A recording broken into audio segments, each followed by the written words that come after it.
Okay, ayan, si TMX 125 2023 year model. Kinis po yan ha. Ayan, ito yung sinasabi nilang sariwa. Ayan, sariwa ha, hindi yan nabuksan. Okay, diba? Yan yung sariwa. Ayan, oo do 47 tangke, makinis, upuan. Yan. So, stock. Pati yung gulong niya. Ayan, may urmot pa. Oh, hindi pa napuputol yung mga urmot niyan.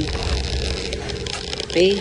Yan. Thank you. Ayan, siya na po ang nakakuha ng TMX 125. Thank you sir sa tiwala Salamat.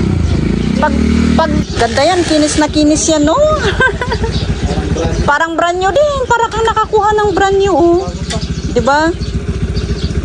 Full stock pa lahat, makapal pa yung mga gulong niya. Tignan mo, dapat sapot-sapot na ni.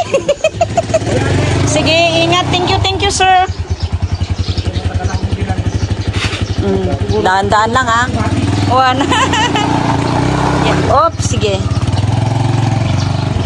Okay, ingat.